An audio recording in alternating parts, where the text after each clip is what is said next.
Você citou alguns nomes, uns perfis parecidos com o seu, no sentido de não foram ex-jogadores, né? O Seabra é um perfil hoje, que é um estudioso da bola também, muito bom. Paulo Tuori, que eu acho que também não foi.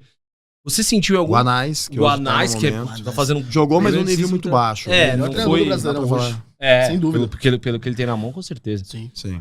E aí, professor, a pergunta é, você sentiu alguma dificuldade por talvez não ter jogado? Eu tô fazendo essa pergunta porque eu trabalhei internamente com futebol e acho importante para a audiência entender se existe esse estigma do técnico que não jogou em alto nível e o técnico que jogou. Existe? Vamos lá. Treinador que não jogou em alto nível, não jogou futebol, treinadores que jogaram e teoricamente são jogadores que jogaram e são automaticamente treinadores, e hoje a linha dos treinadores estrangeiros. Então você tem hoje 3 tipos, né, de modelos de treinadores. Eu tentei formatar minha carreira por muito tempo para fazer todos os degraus para que eu conseguisse automaticamente migrar para aquele treinador. Então fiz preparação de goleiro, preparação física, técnico sub-15, técnico sub-17, técnico sub-20, técnico profissional. Eu passei por todo o processo. Então acredito muito para quem não jogou futebol, você ter essa oportunidade de passar por todos os processos. Então eu tô vivendo o processo há 20 anos. Então é muito tempo. Quem joga futebol é óbvio que vai começar a carreira com 35, 36, 37, vai começar mais velho, porque ele para. Aí ele vai ter expertise de vestiário muitas vezes. Mas não significa que você vai ser um bom treinador. Leitura, é muito diferente. É muito diferente. Só um parênteses. Geralmente, os caras que foram muito bons dentro de campo não são tão bons como técnicos. Tem esse... Acontece. Algumas exceções, né? Eu tive a oportunidade e tenho a oportunidade, assim, de ser convidado muitas vezes para a CBF Academy, às vezes licença A, licença B e tal, que são licenças para formação. Pro também, do ano passado, nos últimos 2 anos.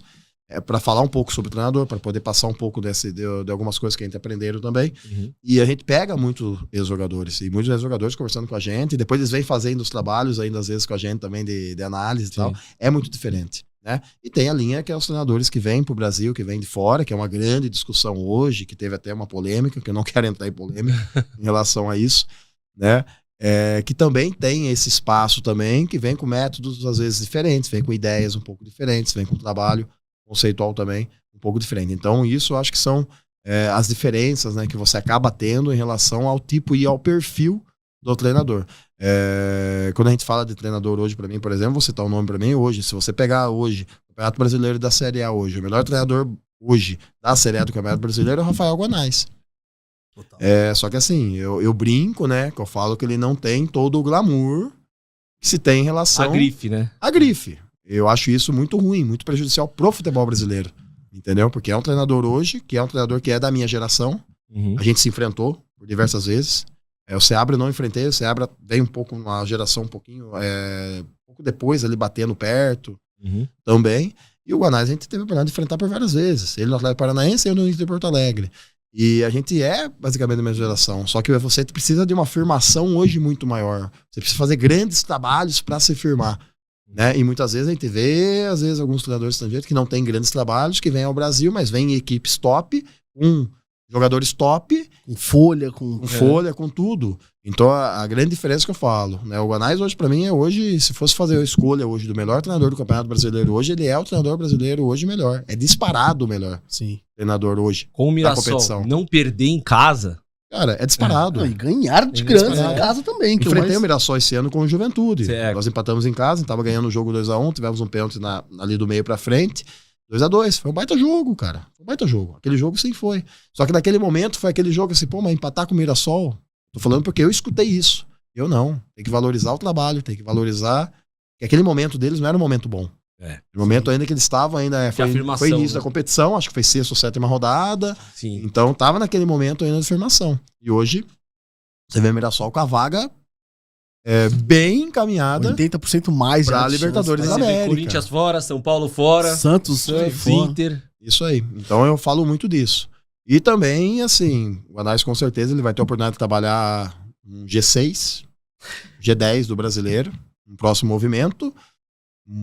Mas aí eu gostaria de enxergar o momento de crise. Se vão ter a paciência necessária no momento de crise para sustentar. Eu acho que esse que é o grande desafio nosso hoje. Essa seria a minha próxima pergunta. Claro, cada um gere a carreira da maneira que acredita que seja da melhor forma.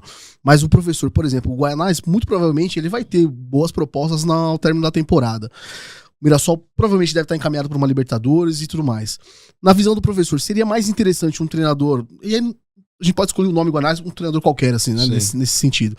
Continuar no Mirassol na próxima temporada, com o projeto, acompanhando o projeto, ou realmente ir para um G6, G10, de repente, com mais estrutura, com um time maior nesse sentido de torcida, de massa. Tem alguma forma que seja mais correta? Ou... É muito da percepção do treinador daquilo que ele quer. Eu ficaria no Mirassol, entendeu? Eu seguiria o projeto, por mais uma temporada, 2 temporadas que fosse ali, porque é um projeto sólido, um projeto que você talvez não tenha a grande pressão daquela torcida de 30, 10, 15 milhões, que muitas vezes alguns clubes têm. Então isso faz muita diferença também para que você consiga ter continuidade em relação ao trabalho. Mas isso eu acho que é uma opinião pessoal, uma opinião individual, daquilo que se tem, né? Falo dele porque para mim hoje, e gosto demais dele, sempre que posso mando mensagem, parabenizo do trabalho, que eu acho que isso é uma coisa hoje que falta muito, né, entre nós, até treinadores, união, né? Sim. Depende da união, né? A união, às vezes, é uma união, assim, de gerações. As gerações mais velhas, talvez se comunique pouco a geração mais nova, a geração nossa, hoje a gente tá tentando se comunicar um pouco mais, e isso é uma coisa que eu falo muito, a gente precisa ter um canal de comunicação um pouco melhor entre nós também, coisa que muitas vezes lá fora, os treinadores estrangeiros acabam tendo entre eles uma comunicação melhor. Sim. Aqui no Brasil ainda eu vejo isso ainda um pouco distante, né? Eu, da minha geração, com as pessoas que a gente se enfrentou muito no processo de base aí durante... Fiquei 6 anos sub-20, praticamente 5, 6 anos do Inter. Então a gente teve muito contato com treinadores, todos os treinadores estão tentando buscar seu espaço, tentando buscar seu trabalho.